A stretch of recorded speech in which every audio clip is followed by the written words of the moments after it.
Sorry. The desert was too quiet that night. Not the normal quiet. Not the dry, sleepy silence that comes after sunset.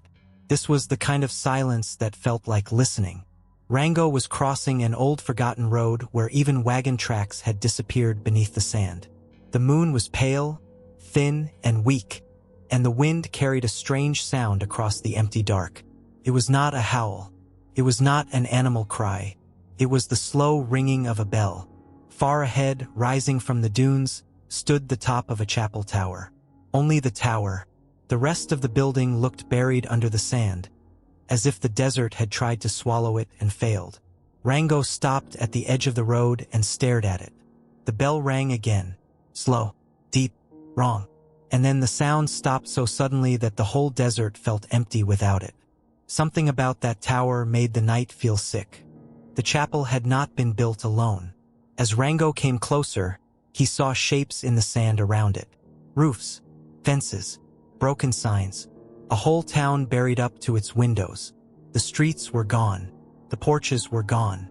Only the upper halves of buildings remained above the dunes like the bones of something ancient. No lamps burned. No voices moved. No animals walked the streets. But every doorway was open. Rango stepped through the town slowly. Sand had filled the homes, the store, the little sheriff office, even the old schoolhouse. Inside one window, a rocking chair moved gently back and forth by itself. There was no wind there. Then Rango noticed the footprints. They were everywhere across the sand between the buried buildings.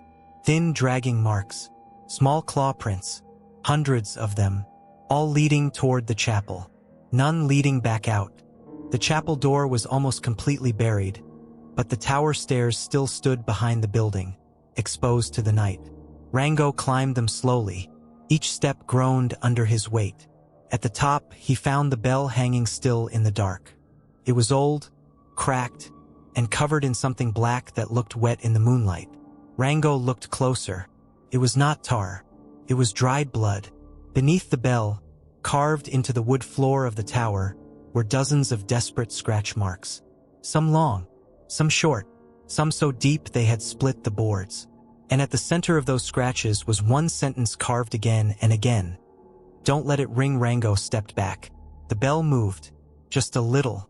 No wind, no rope, no hand touching it. Then, from directly below the tower floor, something knocked once from inside the chapel. Behind the tower, Rango found a broken window just above the sand line and crawled inside. The chapel was mostly buried, but not empty. Pews leaned out of the sand like rotten teeth.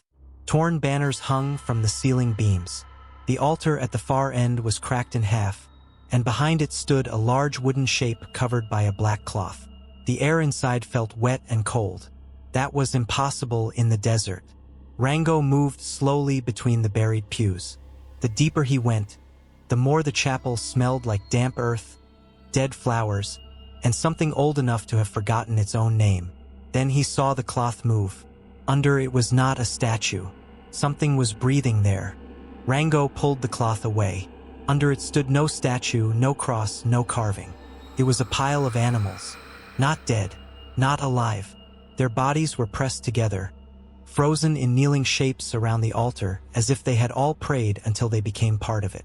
Lizards, foxes, owls, snakes, mice, all dried and twisted by time, their faces stretched in fear, and every one of them had their mouths sewn shut with black thread. Rango stumbled back into a pew. That was when the eyes opened. One pair at first, then another, then all of them, not moving, not speaking, only staring. Their sewn mouths trembled, and from inside all those closed throats came a low, shaking sound like a prayer trying to escape. Rango turned and ran toward the entrance. Then the floor moved. Not all of it, just the sand between the pews. It began to rise in little soft humps, as if something underneath it was crawling forward on too many hands. The buried floorboards cracked open one by one, and black fingers pushed through the gaps. They were too thin to be paws, too long to be claws, too many to belong to anything natural. The bell above the tower rang once. Every sewn villager bowed their heads at the same time. The black hands burst through the floor fully now, pulling up a shape made of darkness and sand. A thing with no face, only a hanging hole where a mouth should be, and a body covered in church cloth and grave dust. It had been under the chapel all along, and the bell was calling it awake.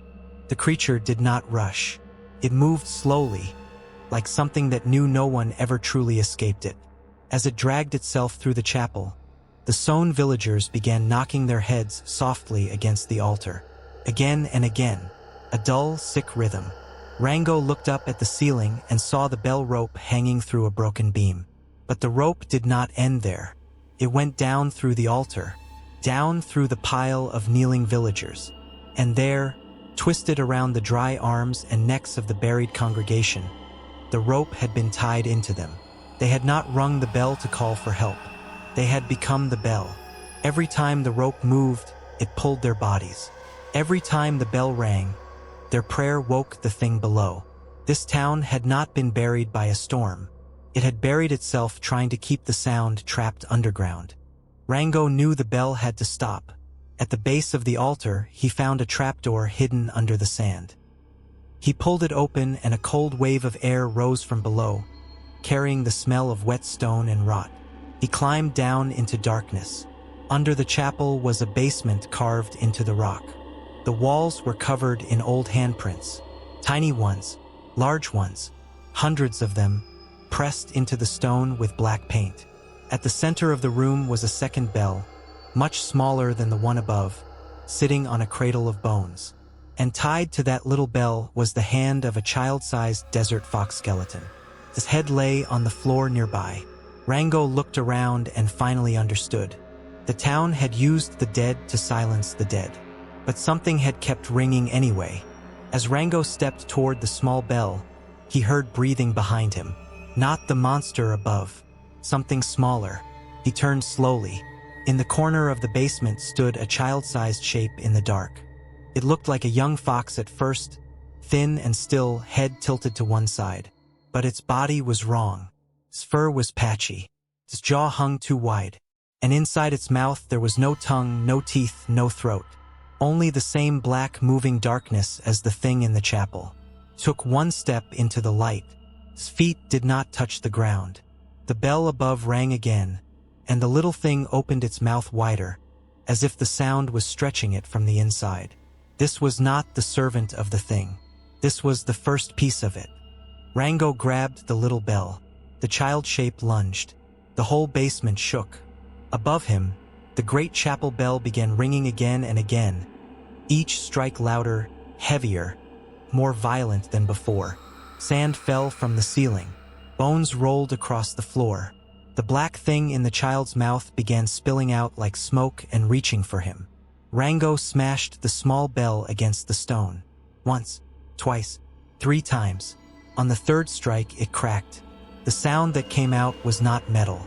It was a scream, not from the bell, from the entire chapel. Upstairs, every sown villager lifted their heads together. The great bell split down the middle. The monster in the nave twisted backward like it was being pulled inside out. And the child shape in the basement began to tear apart into strips of black dust. For a moment, everything went still. Then the stitched mouths opened. Not by breaking, not by tearing. The black thread simply loosened and slipped away as if invisible fingers were pulling it out. The kneeling villagers fell apart into dry dust. The chapel roof collapsed inward. Rango ran up through the trapdoor, through the nave, through the broken window, out into the buried town as the tower behind him groaned and cracked. The bell tower folded into the sand with one last thunderous sound.